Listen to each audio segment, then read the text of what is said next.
함께 기도하시겠습니다. 하나님 감사합니다. 오늘 수요일 저녁 또 각 가정에서 영상으로 또 하나님께 귀한 예배 드리게 하시니 감사합니다. 날마다 내가 살아가는 곳이 바로 하나님을 향한 예배의 자리, 또 우리의 신앙을 고백하는 귀한 자리가 되게 하여 주시옵소서. 감사드리며 예수님의 이름으로 기도드립니다. 아멘. 오늘 함께 나눌 하나님의 말씀은 느헤미야 2장 1절에서 10절입니다. 아닥사스다 왕 20년 니산월에 왕의 앞에 술이 있기로 내가 들어 왕에게 드렸는데 이전에는 내가 왕의 앞에서 수색이 없었더니 왕이 내게 이르시되 내가 병이 없거늘 어찌하여 얼굴에 수색이 있느냐 이는 필연 내 마음에 근심이 있음이로다. 그때 내가 크게 두려워하여 왕께 대답하되 왕은 만세수를 하옵소서.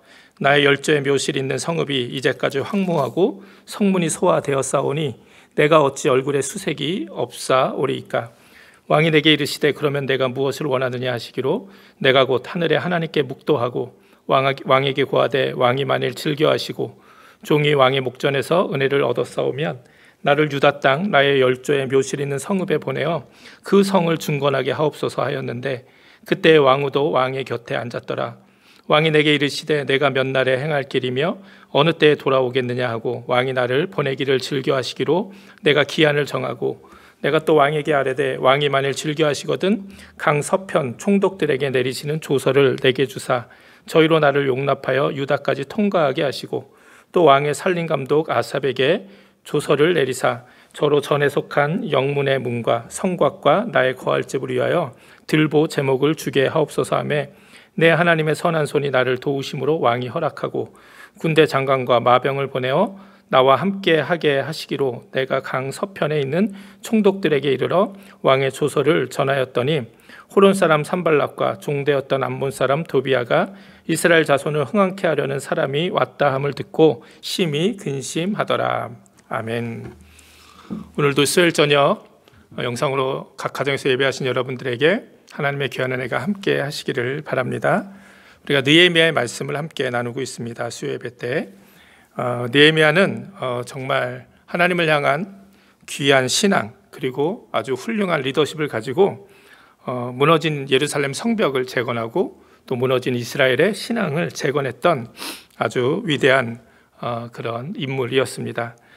오늘 보면 10절에 보니까 이 이스라엘을 대적하는 사람들도 느헤미야를 향해 이렇게 이야기합니다. 이스라엘 자손을 흥황케 하려는 사람, 정말 이스라엘을 다시 일으키는 그 사람이 왔다. 그래서 근심했다 이렇게 표현하고 있습니다. 정말 이 시대에 하나님의 귀한 쓰임을 받았던 사람이죠. 지난주도 나눴지만 말씀을 먼저 나누었지만 유대가 바빌론에게 멸망당한 후에 한 150년 정도가 흘렀습니다. 그 예루살렘이 함락되는 과정에서 예루살렘 모든 성전도 다 불타버렸고 예루살렘 성벽도 다 무너졌죠. 그러니 그곳에 남은 사람들이 얼마나 많은 고통의 삶을 살았겠습니까? 또한 스룹바벨과 함께 예루살렘 성전을 재건하기 위해서 돌아갔던 사람들도 성전을 재건은 했지만 성벽이 여전히 무너져 있었기에 그들의 삶이 온전히 안전을 보장받지 못하고 여전히 황폐한 삶을 살 수밖에 없었습니다. 느헤미야는 이 소식을 듣게 되었죠. 그리고 애통하며 금식하며 기도했습니다. 그렇게 기도할 때 느헤미야는 자신을 향한 하나님의 귀한 사명을 깨닫게 되는 것이죠. 하나님의 마음을 품고 세상을 위해 기도하는 사람들이 또 교회를 위해서 또 가정을 위해서 하나님 마음을 품고 기도할 때 하나님께서 그들에게 이런 귀한 하나님의 뜻, 사명을 허락해 주시는 줄 믿습니다. 느헤미야는 어떤 사명을 받았습니까? 예루살렘으로 돌아가 무너진 성벽을 재건하는 겁니다. 그래서 정말 하나님의 백성들, 이 땅에 남아있는 유대 그 사람들의 삶을 회복시킬 뿐만 아니라 이제 무너진 성벽을 재건하고 또 그들의 무너진 신앙을 재건하기 위해서 하나님이 나를 부르시고 계시다는 것을 깨닫게 된 것이죠. 그래서 느헤미야는 그 백성들, 유다의 사람들을 이끌고 이제 두 번째 바벨론 포로 귀환이라고 하는 2차 바벨론 포로 귀환, 역사에서 말하는 그 일을 이루어내고 있는 것입니다. 하지만 이 일을 감당할 때 하기 위해서는 느헤미야는 꼭 넘어야 되는 산이 있었습니다. 그것은 바로 아닥사스다 왕의 허락을 받는 것이었습니다. 사실 이전에 스룹바벨과 함께 돌아간 사람들이 예루살렘 성벽을 재건하려고 했을 때 그것을 이 대적자들이 반대하고 모함을 해서 이 아닥사스다 왕에게 조서를 쓰죠. 그래서 예루살렘 성벽을 재건하는 일을 금지하고 반대했던 왕이 바로 아닥사스다 왕이었어요. 지금의 아닥사스다 왕. 그러니까 벌써 몇 년 전에는 이미 왕이 한번 허락하지 않은 일을 다시 느헤미야가 허락을 받아야 되는 상황 가운데 있게 된 것입니다. 느헤미야도 이것을 잘 알고 있었어요.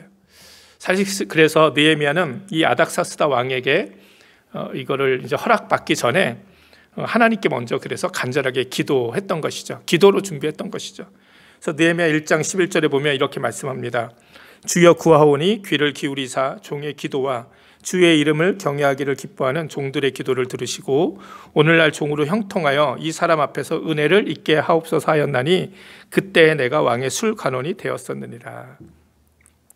먼저 느헤미야는 기도로 준비하는 겁니다. 마치 에스더가 기도로 준비하며 금식하고 죽으면 죽으리다 왕 앞에 나간 것처럼 느헤미야도 그렇게 준비했던 것이죠. 또 이 모르드게가 에스더에게 뭐라고 얘기했죠? 너가 지금 이 왕후의 자리에 있는 것도 이 유대인을 구원하기 위한 이때를 위함이 아니냐, 하나님이 이때를 위해서 준비시키신 것이 아니냐, 이렇게 고백했던 것처럼 느헤미야도 동일한 모습을 고백하고 있는 거예요. 그때 내가 왕의 술관원이 되었었느니라. 이 고백은 바로 그 지금 자신이 왕의 신임을 받고 가장 왕에 가까운 자리에서 왕을 이렇게 대면할 수 있는, 그리고 왕에게 이런 부탁을 할 수 있는, 허락을 구할 수 있는 이 자리에 있게 된 것이 바로 이때를 위함이다. 하나님이 이때를 위해서 나를 준비시키신 것이다. 이런 고백이 느헤미야도 있는 거예요. 그러니까 사실은 에스라, 느헤미야, 에스더 이 세 개의 성경을 다 그 배경이 이 페르시아 배경, 유다가 멸망하고 바벨론에 멸망당하고 바벨론의 포로로 많은 사람들이 끌려가게 됐고 그 페르시아가 이제 또 바벨론을 정복하고 패권을 차지했을 때 그 페르시아 그 나라 안에서 그들이 살아갈 때 정말 하나님께서 다시 이스라엘을 회복시키시는 일에 귀하게 사용한 사람들이 바로 스룹바벨, 에스라, 느헤미야, 에스더거든요. 하나님의 구원의 역사를 이룬. 근데 이들 모두가 다 이런 고백을 갖고 있는 거예요. 이때를 위함이다. 하나님이 나를 이렇게 형통케 하신 거, 하나님이 나에게 이런 힘을 주신 거, 하나님이 나에게 어떤 이런 부를 주신 거, 이게 다 이때 하나님의 일에 쓰임 받고자 하나님이 이때를 위해 준비하신 것이다. 이런 믿음이 다 있었다는 거예요. 사실 그래서 이것이 우리에게 큰 도전이 되고 또 은혜가 되는 것이죠. 하나님께서 오늘날 우리의 삶 가운데서도 동일하게 말씀하실 줄 믿습니다. 내가 뭐 잘나고 못나고를 떠나서, 내가 많은 물질이 있고 없고를 떠나서 사실은 지금 내가 나 된 것, 하나님이 어떤 나에게 직분을 주신 것, 어떤 하나님께서 나에게 어떤 이런 모습을 주신 것은 다 하나님의 귀한 일에 쓰임 받고자, 하나님이 쓰시고자 이때를 위해서 하나님이 준비하신 것임을 우리가 믿음으로 고백하며 나가야 될 줄 믿습니다. 느헤미야가 그렇게 고백을 하는 것이죠. 그래서 이제 느헤미야가 기도를 하고 어느 날 이제 왕 앞에 나가게 됩니다. 그리고 이제 왕의 앞에 술이 있으니 이제 술을 따라 드리는 거죠. 근데 그때 이 느헤미야가 이 하나님의 근심이 가득 찬 거죠. 이 민족을 향한 근심으로 자신도 모르게 얼굴에 수색이 가득한 거예요. 사실 당시 왕 앞에 신하가 얼굴에 근심이 가득한, 수색이 가득한 얼굴로 나간다는 것은 매우 위험한 일이었습니다. 자칫하면 왕의 진노를 받고 관직을 잃어버리거나 더 심하면 목숨을 잃게도 되는 왕의 기분에 따라서 아주 심각한 문제였던 것이죠. 그러니까 이 왕이 느헤미야의 얼굴에 수심이 가득한 것을 보고 그렇게 이야기했을 때 느헤미야가 두려워하는 것이 바로 그거죠. 혹시 왕이 진노하면 어떡할까? 그런데 사실 아닥사스다 왕은 진노하기는커녕 오히려 느헤미야의 마음에 무슨 근심이 있느냐? 내가 병이 없는데 이렇게 얼굴에 스색이 가득한 걸 보니 분명 마음에 어떤 근심이 있는 것 같다. 도대체 어떤 근심이냐? 이러면서 아주 그 느헤미야의 마음을 헤아리며 이야기하는 것이죠. 그만큼 이 왕이 얼마나 느헤미야를 아끼고 있었는지 우리가 볼 수 있는 대목입니다. 이때 느헤미야는 하나님께 기도하고 아주 지혜롭게 자신이 몇 달 동안 이 때를 기다리며 준비한 그 계획을 왕에게 이야기합니다. 그 부탁을 허락을 구하는 것이죠. 먼저 느헤미야는 자신의 조상들의 묘실이 있는 성읍이 이제까지 황폐되었다. 그러니 어찌 자신이 근심하지 않을 수 있겠느냐 이렇게 이야기합니다. 당시 이 페르시아나 또 그 당시 모든 사람들은 이 조상의 묘실을 매우 중요하게 여겼습니다. 그것은 뭐 우리 민족도 마찬가지죠. 아닥사스다 왕 역시 그러했던 것이죠. 그래서 느헤미야는 먼저 지혜롭게 왕의 공감을 얻기 위해서 이렇게 말을 시작한 거예요. 그리고 왕에게 이제 자신을 보내어서 허락을 하셔서 자신의 조상의 묘실이 있는 성읍을 다시 건축하게 해달라. 황폐해진 그 성읍을 다시 재건하게 해달라. 이런 부탁을 한 것이죠. 사실 말씀드린 것처럼 이것을 금지한 것도 아닥사스다 왕이었어요. 그러니 이것이 쉽게 아닥사스다 왕이 쉽게 이 부탁을 들어줄지 아마 느헤미야는 조금 걱정했을 겁니다. 그런데 놀랍게도 아닥사스다 왕은 기다렸다는 듯이 이 느헤미야 요청을 들어줬습니다. 그러면서 성벽을 재건하는 데 필요한 모든 물자까지 지원을 받게 되는 거예요. 아마 느헤미야도 그 자리에서 왕의 이런 반응에 놀랐을 겁니다. 어떻게 이런 일이 가능했을까요? 어떻게 너무나도 쉽게 인간적인 눈으로 보면 정말 어려운 일이었는데 너무나도 쉽게 느헤미야가 이 일을 어떻게 이룰 수 있었을까요? 그것은 느헤미야가 그만큼 왕에게 있어서 소중하고 인정받는 실력 있는 존재였기 때문에 가능했을 겁니다. 그러니까 느헤미야니까 가능했던 일인 거죠. 왕은 느헤미야를 보내기를 즐겨 했지만 한 가지 조건을 달았어요. 반드시 기한을 정하고 돌아오라는 거예요. 왕의 곁으로 다시 돌아올 것을 약속하라는 것이죠. 에스라나 스룹바벨은 완전히 그 예루살렘으로 돌려보냈는데 왕이 이 느헤미야만큼은 다시 돌아오라는 거예요. 왕의 곁에 있어라. 내 곁에 있어라. 그만큼 느헤미야를 신뢰하고 사랑하고 인정하고 있었다는 것이죠. 우리가 느헤미야 이야기할 때 어떤 이야기 했습니까? 그 조상이 포로로 끌려간 나라에서 그렇게 태어나서 포로의 자녀로 이 후손으로 태어나서 당시 최고의 제국인 페르시아의 또 최고의 왕의 가장 가까운 비서실장과 같은 그런 술관원의 자리까지 오르게 된 것은 결코 우연이 아니라 그만큼 느헤미야가 겸손하고 지혜롭고 실력이 있었기 때문인 거죠. 그리고 이 아닥사스다 왕이 느헤미야의 그 말에 귀 기울여주고 그의 부탁을 들어주었던 것도 역시 느헤미야가 그만큼 왕에게 인정받고 사랑받는 존재였기 때문이라는 거예요. 그러니까 결국은 어떻게 이런 일이 가능했을까? 인간적인 눈으로 보면 느헤미야가 잘나서 그런 거예요. 잘난 느헤미야가 자신의 그런 어떤 실력과 잘남으로 인해서 이 왕의 마음을 탁 사로잡아서 이런 큰 일을 이룰 수 있었던 것이죠. 근데 이건 어디까지 인간적인 평가입니다. 그리고 만약 많은 대부분의 사람들은 이 정도 되면 그래도 내가 이 정도 되니 이런 일을 감당할 수 있을 거야. 이런 교만함이 있었을 거예요. 그런데 느헤미야가 정말 대단한 것이 무엇입니까? 느헤미야는 그런 교만함이 전혀 없었다는 거예요. 사람들도 우리들도 느헤미야가 역시 잘나서 이런 일을 하는구나라고 생각하지만 그러나 정작 느헤미야 자신은 뭐라고 얘기합니까? 어떻게 이런 일들이 자신의 삶을 통해 일어날 수 있었다고 고백합니까? 바로 8절에 무엇이라 이야기합니까? 내 하나님의 선한 손이 나를 도우심으로 왕이 허락하고 이렇게 고백하는 거예요. 느헤미야는 지금 자신이 잘나서 된 것도 아니고 또 아닥사스다 왕이 도와줘서 된 것도 아니다. 중요한 것은 하나님의 선한 손이 나를 도우시기에 이 모든 일이 가능했다 고백하고 있는 겁니다. 이 믿음과 겸손함이 느헤미야의 진짜 실력이에요. 그리고 오늘 저와 여러분이 가져야 될 실력이 바로 이겁니다. 하나님의 선한 손이 나를 도우셨기에 내 모든 삶이 가능하다. 내가 하나님의 일을 감당할 수 있다. 내가 지금 이 정도 모습이지만 그럼에도 불구하고 내가 진짜 하나님의 귀한 일에 쓰임받고 있다.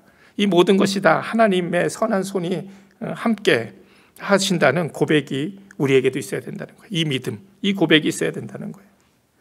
아닥사스다 왕의 허락을 받은 것부터 시작해서 성벽을 완성하고 이스라엘의 개혁을 이루는 모든 과정에 이르기까지 느헤미야는 언제나 자신의 잘남을 내세우지 않고 하나님의 선한 손이 도우셨기에 가능하다고 고백하고 있습니다.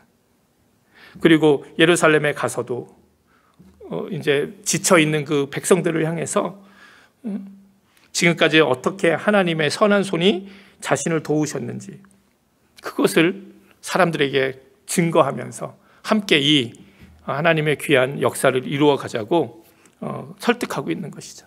그러니까 많은 사람들이 느헤미야 이 설득에 그 느헤미야 이런 어떤 설득을 받고 또 이 무너졌던 마음을 일으켜 세우고 다시 힘을 내서 하나님의 선한 일을 함께 감당하기 시작하는 것이죠. 언제나 느헤미야는 하나님의 선한 손이 나를 도우신다 이 믿음으로 승리했던 것을 우리가 성경을 통해 보게 됩니다. 오늘 저와 여러분도 이런 귀한 믿음으로 승리하는 하루하루의 삶을 살았으면 좋겠습니다.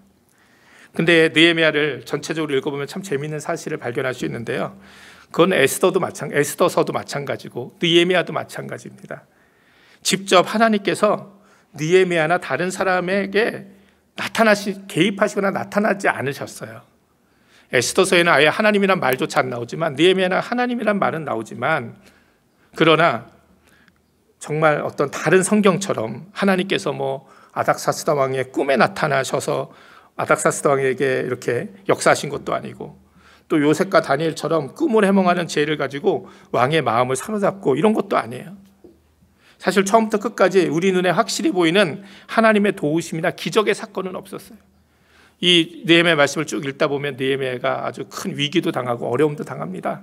그때 하나님께서 갑자기 꿈에 나타나시거나 아주 기적적인 역사로 느헤미야를 도우시는 사건이 없어요. 그러니까 눈에 보이는 하나님의 구체적인 역사의 사건이 없었습니다. 그럼에도 불구하고 느헤미야는 언제나 하나님의 선한 손이 나를 돕고 계신다 이 믿음을 가지고 살았다는 거예요. 사실 오늘날 우리의 삶도 이와 비슷하지 않습니까? 느헤미야처럼 눈에 보이는 하나님의 도우심의 손길, 기적 같은 사건들이 사실 잘 일어나진 않습니다. 그런 시대 가운데 우리가 살고 있어요. 아브라함이나 모세처럼 하나님이 직접 나타나서 말씀해 주시지도 않고 여호수아나 기드온처럼 하나님이 대신해서 싸워주시지도 않습니다. 그럼에도 불구하고 우리 역시 하나님의 선한 손이 나를 돕고 계신다는 분명한 믿음의 고백이 있을 때 우리는 어려운 환경 속에서도 위기 속에서도 승리하는 귀한 믿음이 될 줄 믿습니다. 느헤미야는 이 믿음을 가지고 있었어요. 보이지 않는 그 하나님의 선한 손이 나를 도우신다. 이 에스더서의 주제이기도 하지만 느헤미야 삶의 주제이기도 합니다. 그리고 그게 바로 우리들의 고백이기도 한 것이죠. 어떻게 느헤미야는 이렇게 보이지 않는 하나님의 손을 볼 수 있는 믿음의 눈을 가질 수 있었을까요? 여러 가지 이유가 있겠지만 사실 느헤미야에서 발견하는 가장 중요한 모습은 바로 기도에 있습니다. 기도. 느헤미야의 모습 속에 유독 눈에 띄는 것이 바로 기도입니다. 이미 말씀을 나눈 것처럼 느헤미야가 사명을 갖게 된 것도 기도에서 시작되죠. 기도하는 느헤미야 마음속에 하나님은 예루살렘을 위하여 무엇을 해야 할지를 알려주셨습니다. 기도하지 않으면 우리 인생의 바른 목적과 방향을 깨달을 수 없습니다. 또 기도하지 않으면 사랑할 수도 없어요. 기도하지 않으면 우리 삶 가운데 하나님 원하시는 하나님의 뜻도 마음도 발견할 수 없습니다. 무엇보다 느헤미야의 기도는 삶의 중요한 순간순간마다 반복되고 있어요. 오늘 본문에서도 왕에게 자신에게 이제 예루살렘 성읍을 다시 재건하게 해달라고 허락을 구하기 전에 그는 하늘의 하나님께 잠깐 기도합니다. 4절에 내가 곧 하늘의 하나님께 묵도하고, 즉 짧은 순간 너무 중요한 결정을 하고 중요한 말을 하기 전에 하나님께 먼저 기도했다는 거예요. 웨슬리는 이것을 화살 기도라고도 했습니다. 화살을 쏘아서 관역을 맞추듯이 삶의 순간순간 짧지만 하나님을 향한 분명한 기도를 드리는 거예요. 느헤미야 말씀을 읽다 보면 이런 느헤미야의 기도의 모습이 계속 반복되는 거예요. 적들의 위협 앞에서도 느헤미야는 먼저 하나님께 기도합니다. 순간순간 중요한 판단을 해야 하고 결정을 해야 할 때 느헤미야는 기도로 시작했다는 거예요. 이거는 의식적으로 할 수 있는 일이 아닙니다. 얼마나 느헤미야의 삶이 기도의 삶이었는지를 보여주는 거예요. 너무나도 자연스럽게. 우리들의 삶도 이러해야 되는 것이죠. 시간을 정하고 장소를 정해서 기도하는 것도 중요합니다. 그러나 우리의 삶의 순간순간 하나님이 나와 함께 계시는 것을 믿으며 어려움을 당했을 때, 또 내가 어떤 중요한 결정을 할 때, 어떤 중요한 말을 할 때 순간순간 하나님을 향해서 기도하는 그 기도의 모습이 필요해요. 항상 기뻐하라, 쉬지 말고 기도하라, 범사에 감사하라. 쉬지 말고 기도한다는 것은 바로 이런 의미죠. 삶의 순간순간마다 우리가 하나님께 기도하며 나가는 것. 그렇게 기도할 때 우리는 기도하는 사람만이 볼 수 있는, 보이지 않는 선하신, 나를 도우시는 하나님의 손길을 발견할 수 있는 것이죠. 기도할 때 하나님이 도우신 선한 손을 우리는 볼 수 있고 믿을 수 있습니다. 아브라함, 우리가 너무 잘 아는 아브라함은 이 느헤미야와는 달리 하나님의 음성을 직접 들은 사람이죠. 내가 내게 지시할 땅으로 가라. 아브라함은 하나님의 음성을 듣습니다. 그리고 그 하나님의 명령, 말씀에 순종해서 하나님의 약속하신 땅으로 가죠. 그런데 창세기 12장에 보면 하나님의 음성을 직접 들었던 아브라함도 실수합니다. 그 땅에 기근이 있으니까 스스로 어떻게 합니까? 하나님이 약속하신 땅을 떠나 애굽을 향해 내려가죠. 먹고 살기 위해서. 그리고 그 땅에서 자신의 아내 사라를 누이 동생이라 속이고 애굽의 바로 왕에게 빼앗기는 수치도 경험합니다. 아무리 하나님께서 직접 꿈에도 나타나시고 음성으로도 들려주셨던 아브라함의 삶이지만 그 아브라함이 기도하지 않으니까, 하나님께 묻지 않으니까 이런 하나님의 선한 손길도 볼 수 없는 거예요. 하나님이 지시하신 땅에 머물러서 배고픔에 고생하느냐, 아니면 애굽에서 배불리 먹고 살 길을 찾느냐, 이런 것도 그냥 자기 생각대로 판단하니 이런 실수를 하게 되는 것이죠. 하나님의 선한 손, 하나님의 역사하심은 기도하지 않으니 볼 수 없었던 거예요. 기도하지 않으면 우리도 이와 같을 수밖에 없습니다. 그러나 느헤미야는 그렇지 않았어요. 느헤미야는 삶의 그 삶 속에서 눈에 확실히 보일 만한 아무런 증거가 없어도 느헤미야는 기도함으로 자신의 삶 가운데 언제나 역사하시는 하나님의 선한 손길을 바라볼 수 있는 믿음의 눈이 있었습니다. 기도할 때 그 믿음의 눈이 열려지게 되는 것이죠. 그리고 그 믿음 갖고 살아가는 것이죠.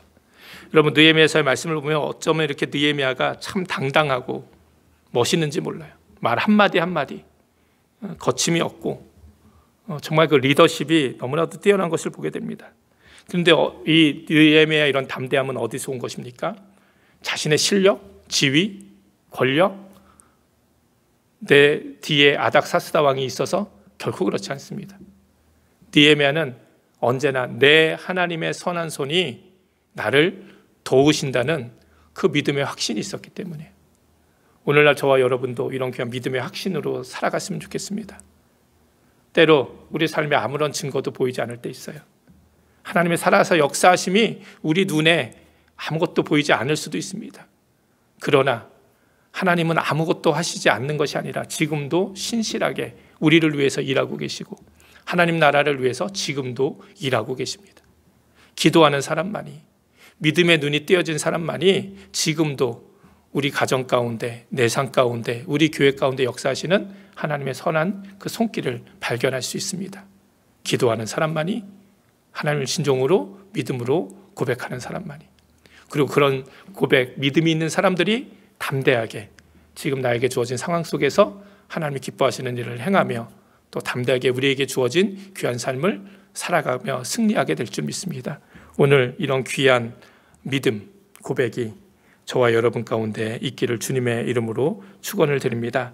그래서 더욱더 하나님의 선한 손이 우리를 돕고 계심을 믿음으로 고백하며 더욱 하나님의 귀한 쓰임받고 복된 인생 되기를 주님의 이름으로 축원을 드립니다. 함께 기도하시겠습니다.